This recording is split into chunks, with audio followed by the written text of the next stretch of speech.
verdade, quando você fala para alguém lá na rua, quando você dá bom testemunho para o seu vizinho, Ele conhece as tuas obras, Ele conhece o seu trabalho, Ele sabe, eu sei, Jesus sabe, Ele sabe de todas as coisas. Ele conhece a sua igreja nos 4 cantos da terra. A Bíblia diz que os seus olhos são como chamas de fogo. Chamas de fogo é uma metáfora, significa capacidade de penetrar o juízo. Jesus tem o poder de penetrar a sua vida, o seu coração. Lembra quando diz a palavra que o poder da palavra tem o poder para entrar na divisão da alma e do espírito? Quem é a palavra? A palavra é Jesus, a palavra viva, e essa palavra ela penetra na divisão, no ser onde fica a divisão do seu espírito e da sua alma. Mas não sei se tem essa divisão, a Bíblia fala dessa forma, mas ela entra ali, ela tem como discernir as intenções, os pensamentos que vêm no seu coração e na sua mente, porque Ele conhece todas as coisas, Ele sabe todas as coisas. Ninguém consegue se esconder de Deus, Ele sabe todas as coisas. Por isso que no dia do juízo ninguém vai poder colocar os seus pecados debaixo do tapete, porque Ele conhece as suas obras. A igreja de Éfeso achava que estava se escondendo. Quantos crentes tolos, irmãos, que estão achando que estão se escondendo diante de Deus na igreja? Ele canta, ele dá dízimo, ele às vezes ele vem para os cultos, ele tem boa aparência, corta o cabelo bonitinho, ele bota um terno bonitinho, ele, toda aparência, ela com aquela roupa, né, que mostra que é uma cristã, que é um cristão, aparentemente, como se Jesus não conhecesse as suas obras, como se Jesus não conhecesse o teu trabalho. Ele conhece o teu trabalho, Ele conhece as tuas obras, Ele é Deus. Os seus olhos são como chama de fogo, Ele penetra no interior do seu coração, até mesmo quando estamos de joelho, até mesmo quando a gente está cantando. Ele conhece a intenção. Qual é a intenção do nosso coração, irmãos? Se essa intenção é pura, se essa intenção ela é verdadeira, se ela é justa, se ela é santa. Então ele disse para a igreja de Éfeso que eu conheço as tuas obras, eu conheço o teu trabalho, eu conheço a tua vida, eu conheço vocês, igreja de Éfeso. É interessante que Jesus sabe também reconhecer o que, irmãos? Os esforços e as qualidades da sua igreja. Jesus sabe reconhecer, irmãos. Por isso Jesus também, ele teceu alguns elogios à igreja de Éfeso. Jesus, ele elogia a igreja também. É importante às vezes tecermos alguns elogios. Tem pessoas que acham que não podemos elogiar, mas o elogio vindo de Jesus, porque Jesus sabe quem pode elogiar, Jesus sabe quem deve elogiar. Então ele passa alguns elogios para a igreja de Éfeso. Vejamos então alguns elogios. Capítulo 2 ainda, no versículo, na parte A, capítulo 2 da parte A, ele diz: conheça as tuas obras, o teu trabalho. Aí ele diz: e a tua paciência. Paciência aqui, irmãos, vem do grego que se chama macrotumia, de macro, grande, e tumia, que é espaçoso, né?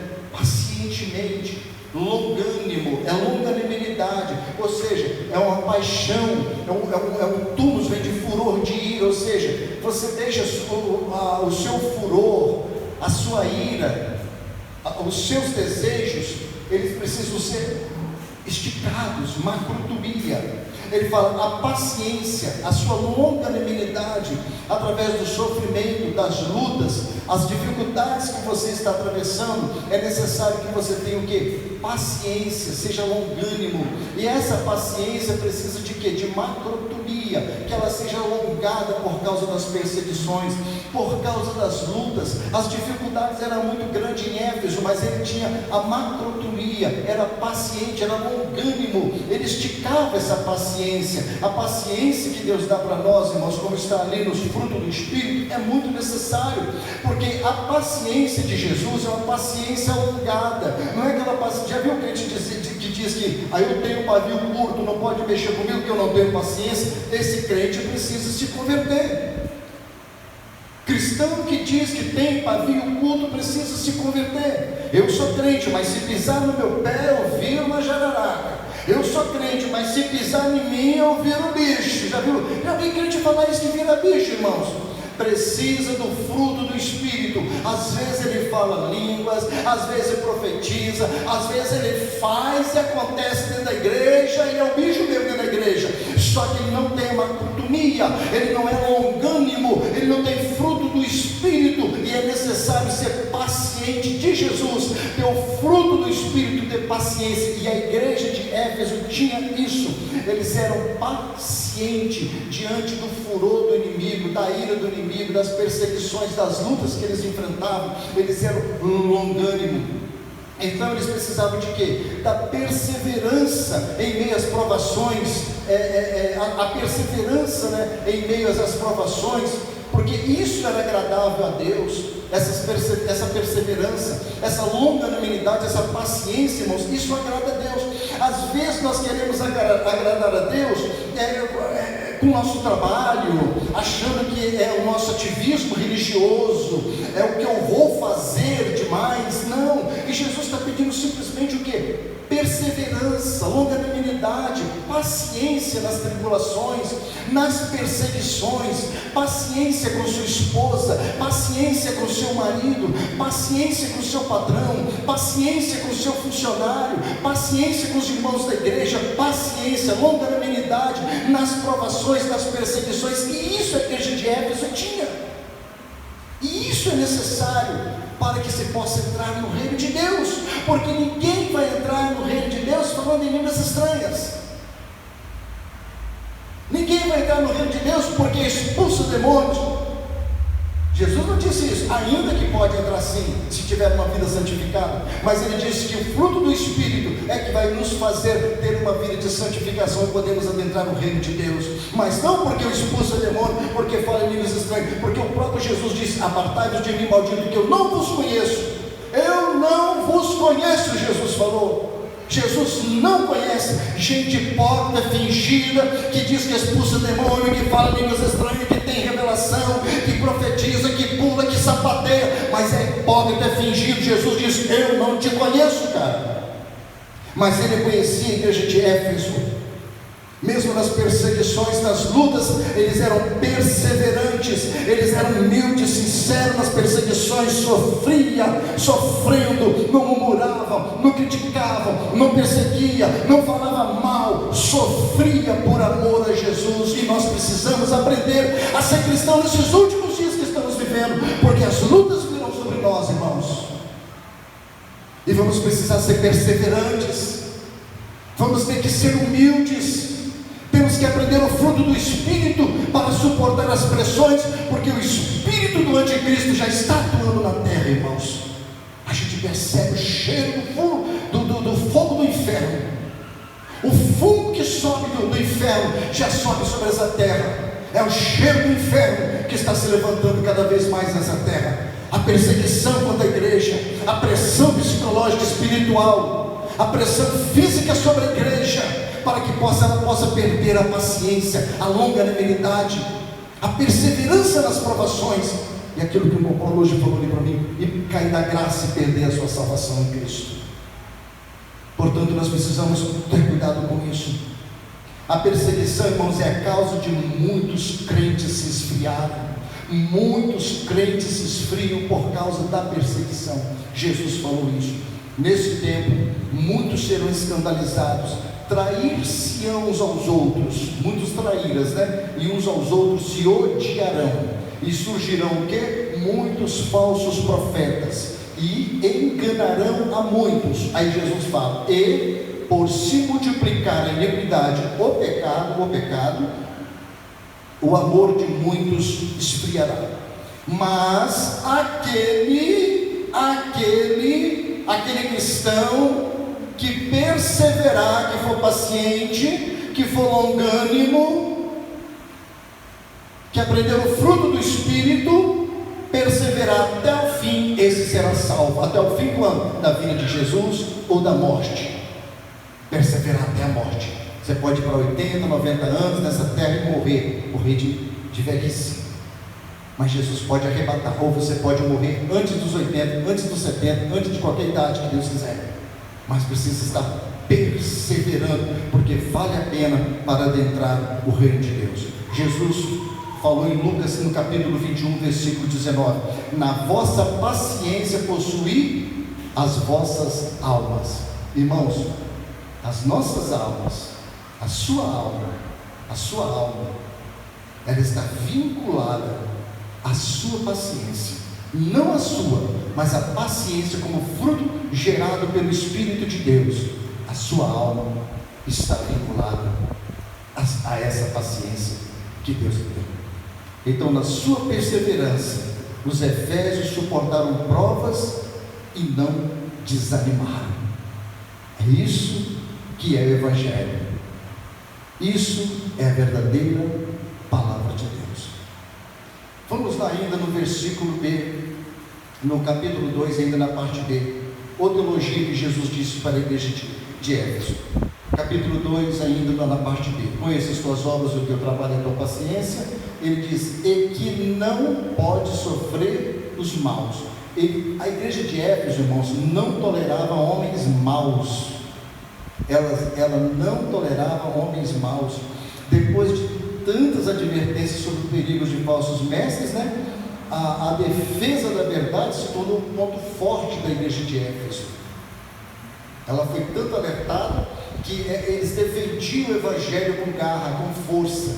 Então a igreja de Éfeso, ela não suportava homens maus. Homens maus aqui, irmãos, não é homens que faz maldade no sentido às vezes físico, não, mas a maldade de aplicar a falsa doutrina, de ser lobo no meio das ovelhas, de arrebatar o rebanho. É homens nesse sentido, desvirtuar a igreja. Então os Efésios falam: não toleram homens maus. Jesus disse: vocês não toleram homens maus, Homens que se alegavam ser apóstolos foram colocados a provas e foram achados em faltas.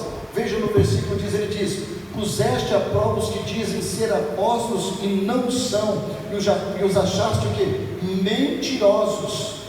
Então eles diziam que eram apóstolos, chegavam na igreja de Éfeso e diziam: olha, nós somos apóstolos, assim como foi João, como foi Pedro, como foi Tiago. Mas vem cá, você é apóstolo mesmo? Então vou colocar você à prova. Não é colocar no banco da igreja de qualquer jeito, dar oportunidade, mandar ele já ensinar, mandar ele orientar, de maneira nenhuma. Vamos ver se você é apóstolo mesmo. Será que você é apóstolo mesmo? Mas eram mentirosos, porque os únicos apóstolos que tiveram foram os 12 apóstolos. E Paulo disse que foi apóstolo como abortivo. Ele entra depois, porque ele viu Jesus na jornada de indo para Damasco, quando ele se converte. Então Paulo entra como o 13º apóstolo, vamos dizer assim, porque ele entra como abortivo.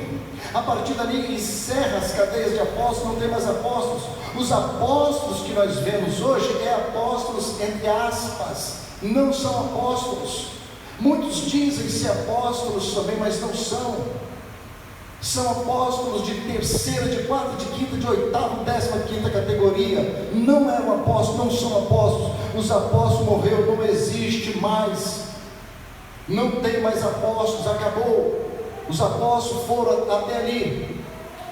Então ele diz aqui: vocês não toleram os homens maus, vocês colocaram esses homens a provas e foram achados em falta, Precisamos do mesmo zelo da verdade nos dias de hoje, irmãos, por causa de tantos ensinamentos que estamos recebendo. Falei com o irmão Sérgio hoje, estava assistindo um pastor, irmãos, ouvindo ele, a palavra dele interessante, até legal, estava acompanhando legal. Aí ele falou o seguinte: olha, em 30 anos nós tivemos 4.000 membros.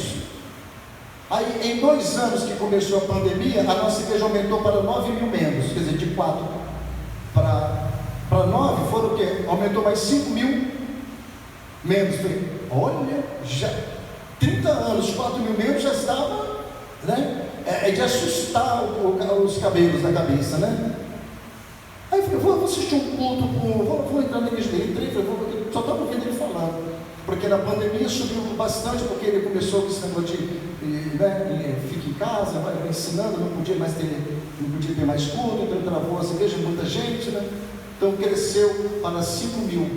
Eu vou assistir um culto dele de 5.000. Primeira coisa, uma igreja mundanizada, uns tocadores, uns caras com as roupas esquisitas, parecendo roupa de gay, de homossexual, que os homens hoje em dia não estão usando roupas de homens, as roupas de homens são roupas de homossexuais.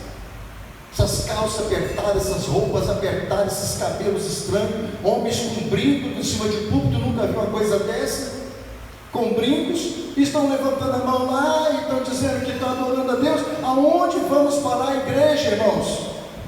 E se dizendo apóstolos, e se dizendo profetas, e se dizendo mestres, ensinamentos que você vai ficar assim de boca aberta para ouvir o que eles estão falando. Se nós não tivermos um discernimento espiritual para entendermos o que é de Deus e o que não é, nós vamos cair na conta desses homens.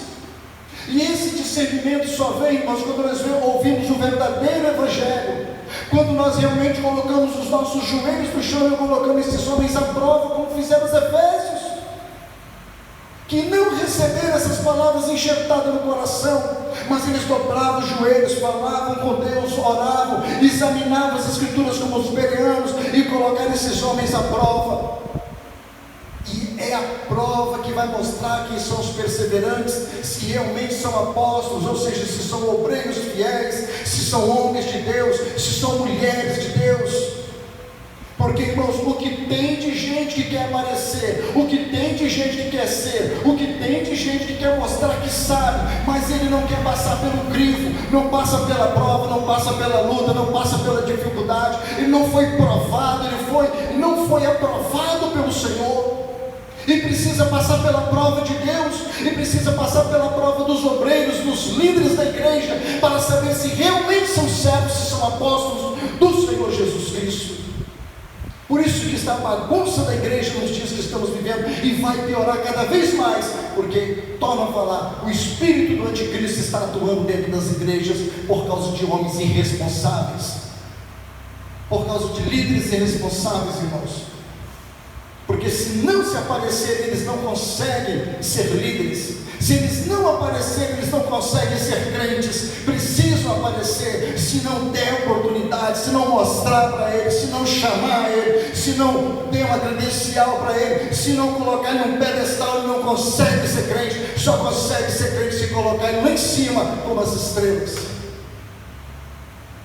Por isso é necessário que sejam provados primeiro, para depois serem aprovados, como disse o apóstolo Paulo. E os efésios sabiam fazer. Vocês não toleram homens maus. Eles não toleravam. Vejamos agora também outro elogio de Jesus da igreja. Vejam comigo o versículo de número 3. Por favor, irmãos, o versículo de número 3.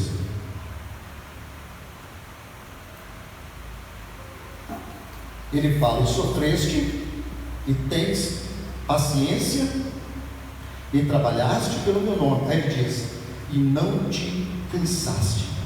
A igreja de Éfeso não se cansava.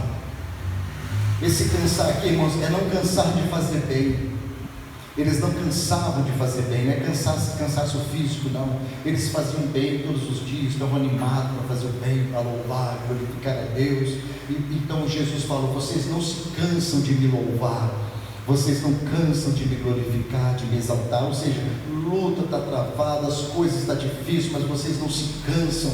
Vocês estão aqui na quarta, vocês estão aqui na sexta, no encontro das irmãs, vocês estão aqui na EBD, vocês estão aqui à noite, na ceia, nos cultos de missões. Vocês não se cansam de servir, estão louvando, estão orando, estão buscando, vocês não estão cansando, vocês estão animados. É isso que Jesus está dizendo para essa igreja. Então essa igreja sofria pelo nome de Jesus nas perseguições, mas não cansava de fazer o bem. Por isso que ele fala em Gálatas, Paulo escreveu Gálatas capítulo 6, versículo 9: e não nos cansemos de fazer o bem, pois o tempo próprio colheremos, se não desanimarmos. Jesus faz mais outro elogio para a igreja. Veja agora comigo o versículo de número 6. Ele diz: tens porém, versículo 6, tens porém isso, que odeias as obras dos nicolaítas, as quais eu também odeio. Olha bem, odiava as obras dos nicolaítas, as quais eu também odeio. É mais um ponto a favor. Ele reforça os elogios no versículo 2 e no versículo 3. A igreja de Éfeso, eles odiavam as obras dos nicolaítas. Mas interessante é que Deus também odiava as obras dos nicolaítas. Neste trecho, a igreja de Éfeso é enaltecida por odiar os feitos, odiar os feitos dos nicolaítas. É interessante que a igreja de Pérgamo, no capítulo 2, no versículo 15, Jesus exorta ela e diz: vocês abrigam aqueles que têm as doutrinas dos nicolaítas. Enquanto os efésios rejeitavam a doutrina dos nicolaítas, a igreja de Pérgamo, ela recebia a doutrina, as doutrinas dos nicolaítas. A palavra nicolaíta vem de nico, que significa conquistar, e do grego laíta, que significa pessoas, ou seja, líderes que conquistavam pessoas, conquistador de pessoas. E esses nicolaítas, e alguns eruditos afirmam que eles aprovavam o sexo fora do casamento, eram a favor da poligamia, e mesmo assim eles diziam: vocês podem servir a Deus que não tem problema nenhum. Então, além deles aprovarem a poligamia, aprovavam o sexo fora antes do casamento. E esses grupos dos nicolaítas estavam dentro da igreja de Éfeso, fazendo aquela arruaça, pregando isso. Então, os efésios rejeitavam essa doutrina, não concordavam com essa doutrina. Então, o próprio Deus disse para eles também: olha, eu também odeio os nicolaítas, eu odeio as doutrinas deles também. Interessante, irmãos, que quando a gente fecha com Deus, quando nós nós odiamos as doutrinas de homens, as doutrinas de demônios, que nós não somos a favor dessas doutrinas erradas, dos falsos apóstolos, de falsos profetas, Deus está conosco. E Deus era com os efésios, porque eles detestavam a doutrina dos nicolaítas. Então, neste ponto, os efésios odiavam o que Deus odiava, e eles não deixaram o seu antigo ódio pelo mal. Nós devemos odiar o mal, não devemos amar o mal de maneira alguma. Deus odeia tanto as obras quanto os ensinamentos. Deus odeia os maus caminhos, odeia as atividades abomináveis, odeia juramento falso, e Deus odeia também a oferta insincera, aquela oferta que não é feita de coração, aquilo que você oferece que não é correto. Deus odeia esse tipo de coisa. E os efésios não tinham este caráter, este comportamento, porque eles odiavam essas coisas que Deus odiava. Os crentes, irmãos, devem ser protestantes e não amar essas coisas do mundo, Nós deixamos de ser protestantes. Algum tempo atrás falavam: olha, os protestantes. Os cristãos eram os protestantes, protestavam contra o mundo, contra o pecado, contra as falsas doutrinas, contra os falsos mestres. Eles eram os protestantes. Agora nós somos o quê? Os evangélicos. Agora já não somos mais evangélicos, modernizou mais um pouco, nós somos gospel, Gospel, em inglês agora, melhorou ainda no aspecto, ficou um pouquinho mais sofisticado, nisso. Então deixamos até de ser protestante, não protestamos mais com nada. Está tudo bem, está tudo tranquilo, está tudo certinho. Eu lembro, irmãos, alguns anos atrás, que quando a pessoa era jogador, não sei por isso aqui, o cara era jogador de futebol, quando ele aceitava Jesus, a primeira coisa que ele fazia era o quê? Largar o futebol. Então era goleiro do time e tal, aceitou Jesus? Não é mais goleiro. Ele era jogador, não sei o que, do time, aceitava Jesus? Não jogava mais bola, porque ele se convertia, ele largava o mundo, as coisas do mundo. Agora não, ao contrário. É pelo contrário, ele se converte, fica como está, pratica o que a igreja está abraçando, está tudo bem, é a profissão dele, vai por aí fora, e ninguém protesta mais nada. Está todo mundo concordando com a nojeira. E isso é que estamos vivendo. Então, essa turma que estava dentro da igreja de Éfeso, eles odiavam, os efésios odiavam esses ensinamentos, e Deus também odiava. Então nós devemos protestar. Você odeia, ele diz, eu também odeio. E esses verbos odiar, nós estamos no tempo presente, ou seja, uma ação contínua quanto às más obras. Jesus odeia hoje, agora. Ele odeia nesse instante. Jesus odeia essas obras dos nicolaítas, as obras de ensinamentos, de doutrinas de homens e doutrinas de demônios. Jesus então dá a última exortação à igreja, irmãos. Vamos ver então os versículos 4, 5 e 7 para nós encerrarmos. Versículo de número 4: deixaste o primeiro amor. Ele diz para a igreja de Éfeso: tenho porém contra ti que deixaste o teu primeiro amor. Olha só, agora vai pegar feio para a igreja de Éfeso, né, irmãos? A igreja era ortodoxa? Sim. Trabalhava incansavelmente? Sim. Sofria as perseguições, mas depois de tantos elogios, né, irmãos, estava faltando algo nessa igreja. O próprio Jesus diz: tenho porém contra ti. Era ortodoxa? Ela praticava as doutrinas de Deus, ela era incansável, ela amava a Deus, ela amava a doutrina, a ortodoxia, né? A ortopraxia, que é a prática de colocar a teologia em prática. Mas tinha um problema aqui: ele deixaste o primeiro amor, irmãos. A palavra deixar aqui vem do grego apeques. A palavra deixar vem do grego apeques, que significa mandar embora, desistir, abandonar. É o mesmo sentido de um marido se divorciando da sua esposa. É nesse sentido que Jesus disse: você deixou o seu primeiro amor. A palavra é deixar. Não é que eles perderam, eles deixaram. Estava na mão deles e eles deixaram. Estava no poder deles e eles deixaram. Eles deixaram o amor de Deus. Deixaram, eles esfriaram. Ninguém perdeu, simplesmente deixou. Então nós entendemos, irmãos, que amar está no poder da vontade. Você quer amar, você ama. Você não quer amar, você deixa de amar. É simplesmente assim. Mas então eles deixaram esse amor, irmãos. Quantas pessoas que estão abandonando, irmãos, a fé nesses últimos dias? Quantas pessoas que deixaram o primeiro amor? Quantos que estão deixando o primeiro amor? Quantas pessoas que lá no passado, 10 anos atrás, 15 anos atrás, orava, lia a Bíblia, agora não lê mais, não ora mais, não evangeliza mais, não sabe qual foi o último dia que falou de Jesus para alguém, não prega mais o Evangelho, não fala de Jesus para o vizinho, não fala para o colega de trabalho, não tem mais aquele ânimo, aquele despertamento, deixou o primeiro amor, deixou aquela graça de buscar a Deus de madrugada, de fazer as suas orações, a sua comunhão com Deus, só faz aquilo que lhe manda, que lhe ordena, mas ele não vai por livre, espontânea vontade. Jesus fala que você deixou o seu primeiro amor.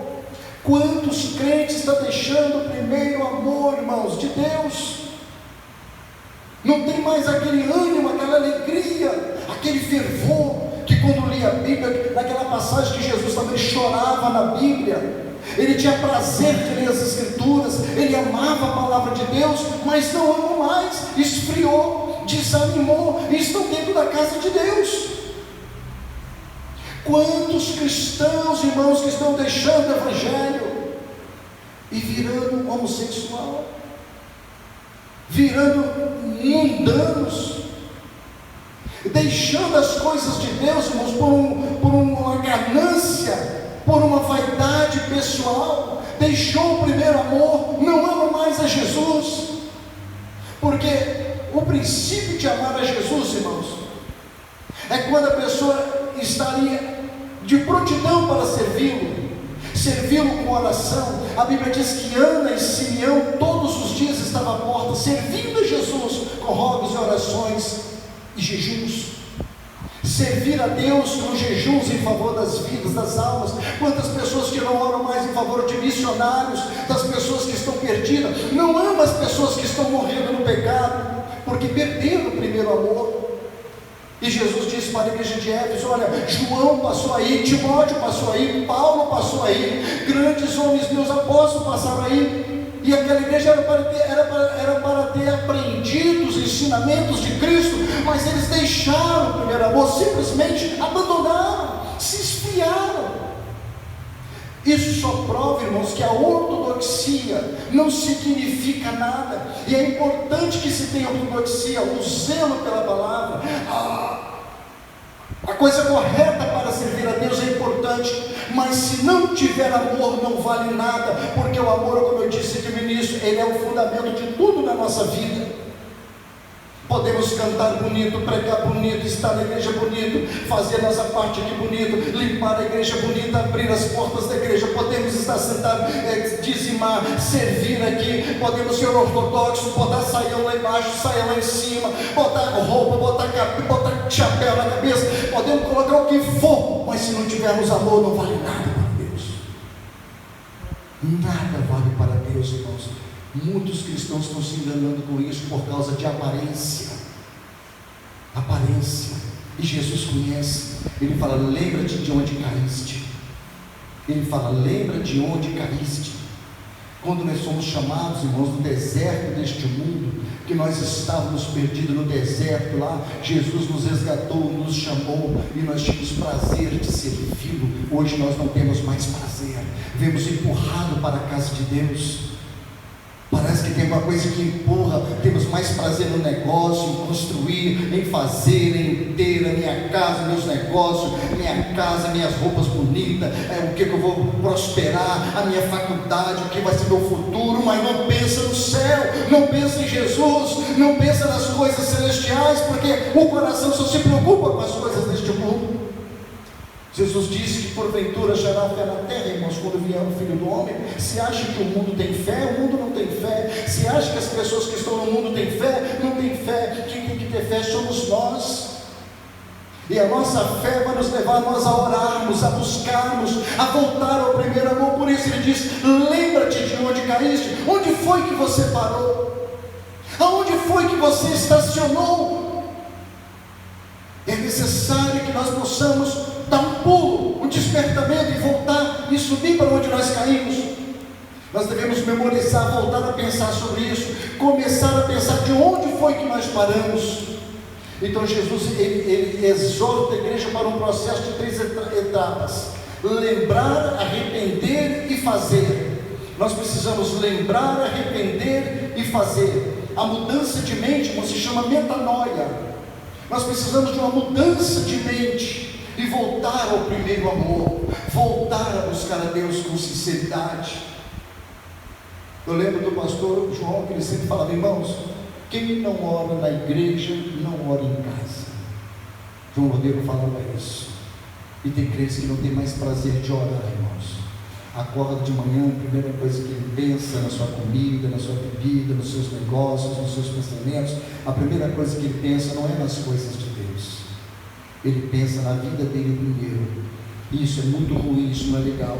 Então ele fala: pratica as primeiras obras, volte. Ele diz aqui no versículo 5: lembra-te, pois, de onde caíste, arrepende-te. Olha só, pratica as primeiras obras, né? Venha fazer as primeiras obras que você fazia. Faça novamente as primeiras obras que você fazia no ano passado. Voltar a buscar a Deus.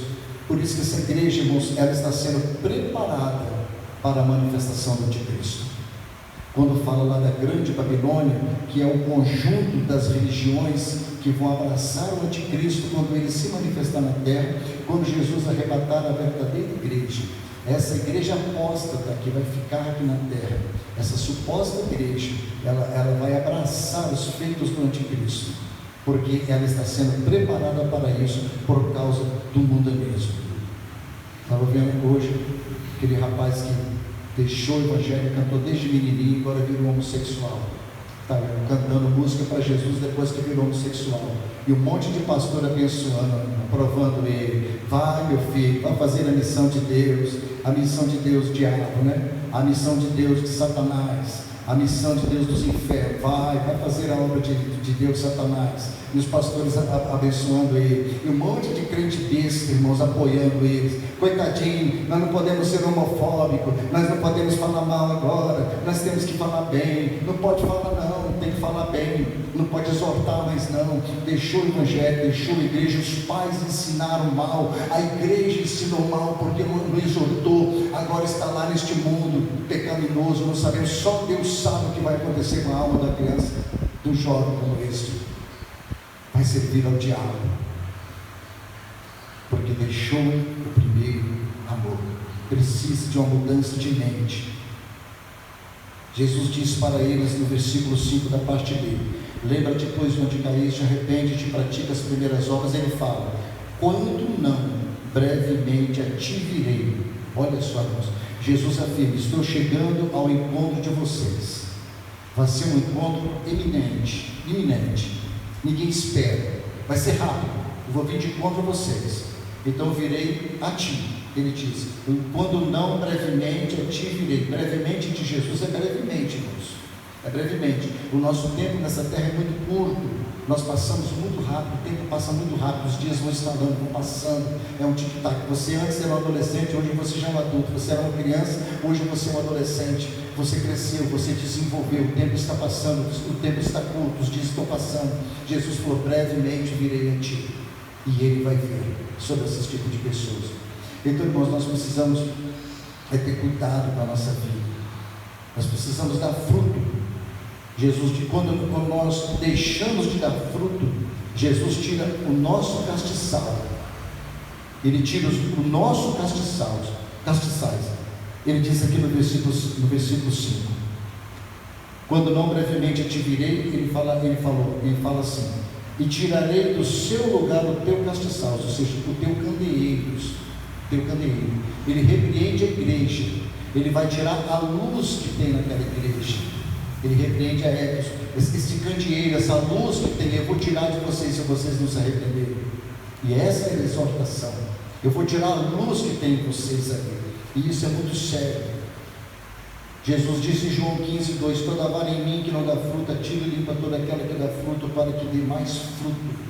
Esse é o desígnio, esse seria o destino da igreja de Éfeso, se eles não se arrependerem. Jesus disse: vou tirar o seu candeeiro, eu vou tirar a luz que está dentro da igreja de vocês, que está no meio de vocês. A história diz, irmãos, que a cidade de Éfeso virou um monturo, um arco totalmente, que estava o resto tudo destruído. A cidade de Éfeso nunca mais foi a mesma, a história diz. Somente os primeiros séculos que sobreviveram depois da igreja de Éfeso, não teve mais jeito, foi destruída. A igreja tanto faz a cidade também de Éfeso, porque Deus jogou a maldição sobre todos eles. Então Deus tira o candeeiro, Deus tira a luz que está em nós, se nós não se arrepender, se nós não ouvir o que Deus está falando aos nossos corações. E isso Ele afirma no versículo de número 7, encerrado. Ele diz: quem tem ouvidos, no versículo 7, quem tem ouvidos, ouça o que o Espírito diz às igrejas. Ao que vencer, darei a comer da árvore da vida que está no meio do paraíso de Deus. Vejamos que quem está falando é Jesus, através da carne. Mas agora, a partir do versículo 7, é o Espírito que está dizendo às igrejas. Isso prova, irmãos, como que Deus Pai, Deus Filho e o Deus Espírito Santo, eles agem de acordo na igreja. Então o Espírito está dizendo às igrejas: ouça. Se alguém tem o ouvido que Deus deu, ouça o que o Espírito está dizendo, coloque em prática o que o Espírito está dizendo. E essas palavras, irmãos, vai ter um grande efeito nos dias finais, no dia do juízo final, para todos os crentes na terra. Essas palavras aqui, elas vão ecoar no coração de muitas pessoas, elas vão bombar no coração de muitas pessoas, porque ele diz aqui: ouça o que o Espírito diz às igrejas. Tome cuidado com as exortações, com tudo que está escrito no livro do Apocalipse. Por isso Jesus diz que aquele que tirar ou acrescentar vai ser maldito, o que tirar algumas coisas que estiver escrito no livro do Apocalipse. Então ele diz: ouça o que o Espírito diz às igrejas. Aí ele fala: ao que vencer.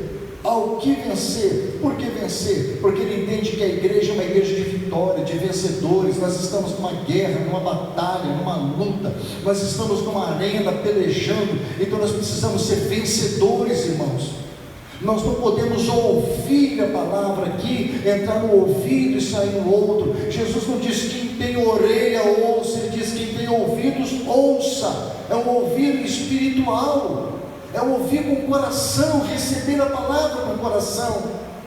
Porque se essa palavra não entrar no nosso coração, não entrar na nossa vida, significa que nós não ouvimos. E nós precisamos ouvir a palavra, porque é ela que vai nos colocar na presença de Deus. E ele afirma isso: dar-lhe-ei a comer da árvore da vida. Ele volta lá no paraíso de Deus, aonde Adão e Eva caiu, porque eles pecaram contra Deus, não puderam comer da árvore da vida que estava no paraíso. Mas agora quem está em Cristo é nova criatura. Ele fala: a minha promessa é essa. Adão e Eva lá não pôde comer do fruto da árvore da vida, mas quem vencer vai comer do fruto da árvore da vida, que está no meio do paraíso de Deus. A árvore do fruto da vida foi colocados 2 querubins para protegê-la com fogo. No dia que Adão e Eva caiu, ninguém pôde tocar na árvore da vida. Mas no dia que Jesus vier levar o seu povo, nós adentraremos nas mansões celestiais, na vida eterna, e Ele vai dar a nós o fruto da vide, o fruto da videira, o fruto da árvore da vida, para nunca mais nós morrermos. É o fruto da árvore da vida que está reservada para os santos, mas só para os vencedores, irmãos, só para aqueles que guardarem a palavra, só para aqueles que obedecerem a palavra, aquilo que o Espírito está dizendo às igrejas. Fechamos aqui, irmãos. Somente um tolo poderia resistir ao grande amor de Jesus. E isso, infelizmente, está acontecendo ao longo dos anos. Não é da vontade de Deus, irmãos, que homem nenhum se perca, mas que todos venham ao conhecimento da verdade. É necessário que a gente coloque em prática a palavra de Deus.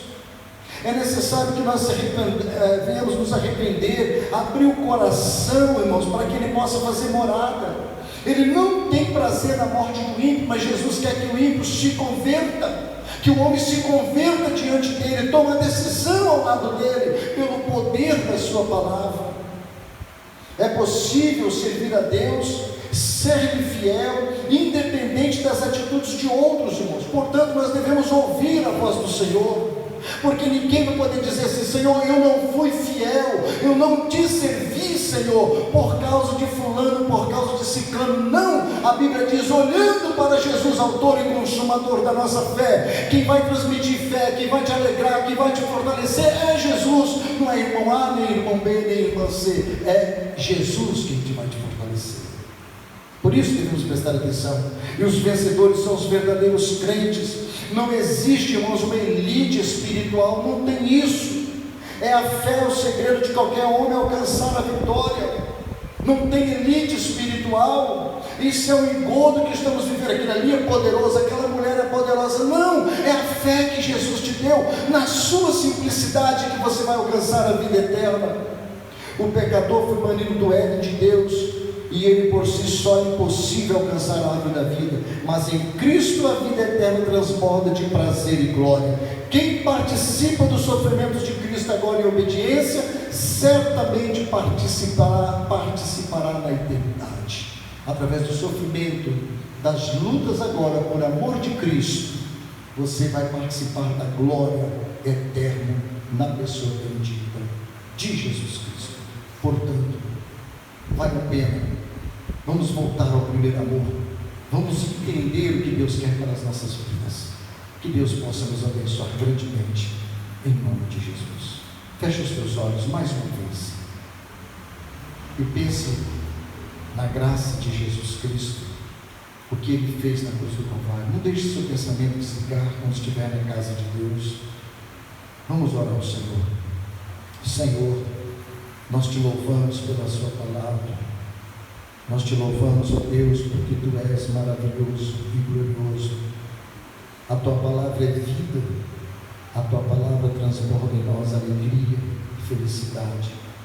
Ajuda-nos, ó Deus, a voltarmos ao primeiro amor, renovar as nossas forças, a nossa esperança, a nossa alegria, meu Senhor. Ó Deus, que o Espírito do Senhor venha alimentar a nossa alma, acender o fogo no nosso coração, acender o fogo nas nossas vidas, para que tenhamos despertamento, alegria de te servir, de te adorar, Senhor. Pai Santo, nós te pedimos que o Senhor venha soprar em nosso meio o poder do Espírito Santo, para acender em nós a sua graça, para acender em nós o fogo e o poder do Espírito Santo nas nossas vidas. Esse fogo, Jesus, que nos levará a orar, a ler, a buscar, a obedecer a sua palavra, Pai. Senhor Jesus, seja conosco a sua graça e a sua misericórdia. Eu peço em favor do teu povo, dos teus filhos que aqui estão. Renova a nossa fé, renova a nossa alegria, renova a nossa esperança. É o que eu lhe rogo, em nome de Jesus. Amém. Deus abençoe.